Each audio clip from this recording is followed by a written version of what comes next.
बोलिए मेरे बांके बिहारी लाल की जय। कृष्णाय वासुदेवाय हरे परमात्मने प्रणत कलेश नाशाय गोविंदाय नमो नमः। आप सभी को श्री कामदा एकादशी की हार्दिक शुभकामनाएं। एक समय श्री युधिष्ठिर जी महाराज भगवान श्री कृष्ण के समीप जाकर पूछने लगे कि हे भगवान कृष्ण, आप मुझे कृपया कर चैत्र मास में शुक्ल पक्ष में आने वाली एकादशी का नाम बताइए।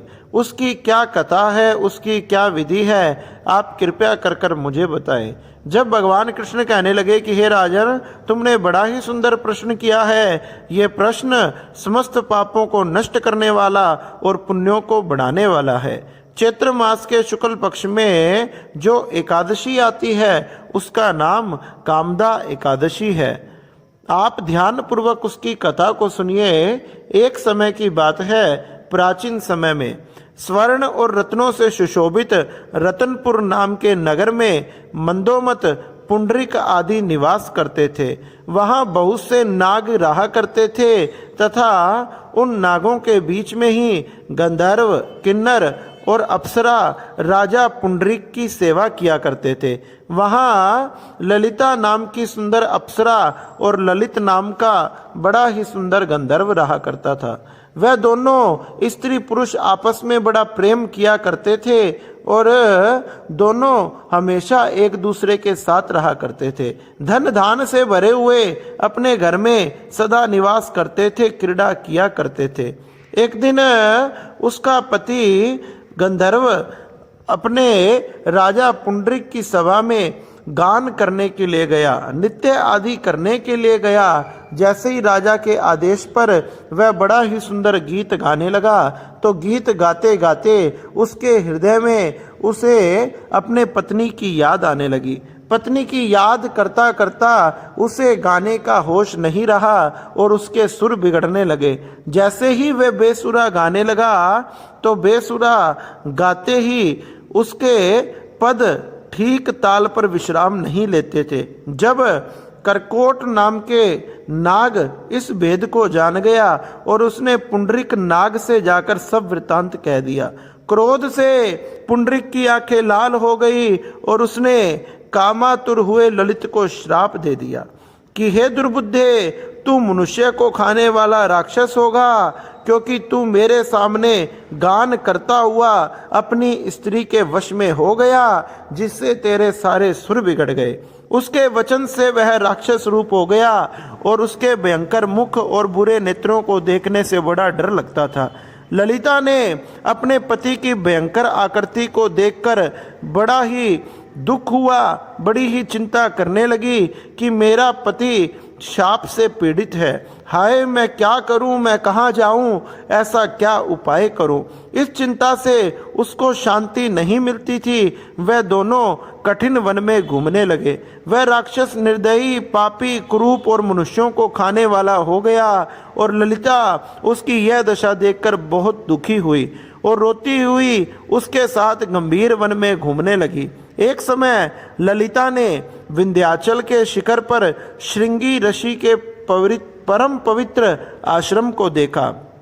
ललिता शीघ्र ही वहां गई और नम्रता पूर्वक बैठ गई। उसको देखकर मुनीश्वर बोले कि हे शुभे, तू कौन है, तू किसकी बेटी है।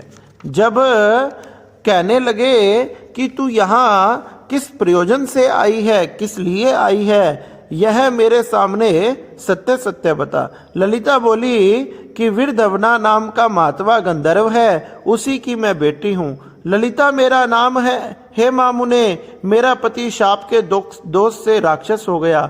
हे मुने, उसका भयंकर रूप और बुरा आचरण देखकर मुझको सुख नहीं मिलता। हे प्रभु, अब मैं क्या करूं, कोई प्रायश्चित बताओ जिससे वह राक्षस योनि से छूट जाए।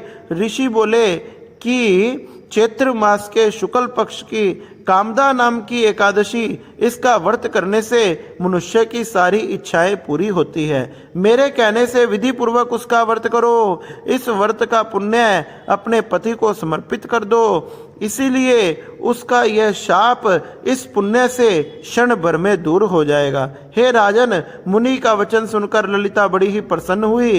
एकादशी का व्रत करके द्वादशी के दिन ब्राह्मण के समीप भगवान श्री नारायण का पूजन किया और तथा अपने पति के उद्धार के लिए कामना की। मैंने जो भी कामदा एकादशी का व्रत किया है, उसके पुण्य के प्रभाव से इसकी पिशाच योनि दूर हो जाए। उस समय ललिता का पति राक्षस योनि में जो बैठा हुआ था, वह उस राक्षस योनि से छूट गया। उसके समस्त पाप नष्ट हो गए और वह दिव्य देह धारण कर कर गंधर्व हो गया।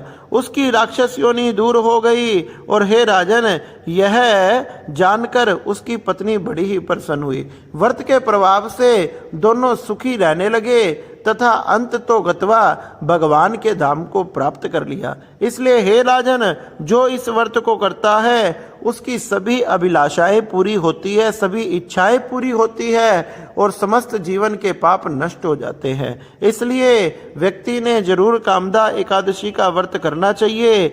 यह भगवान की भक्ति को, भगवान की कृपा को प्रदान करने वाला है। इस प्रकार से ये कामदा एकादशी का व्रत जो भी मनुष्य करता है, उसको परम सुख की, भगवान की कृपा की प्राप्ति होती है।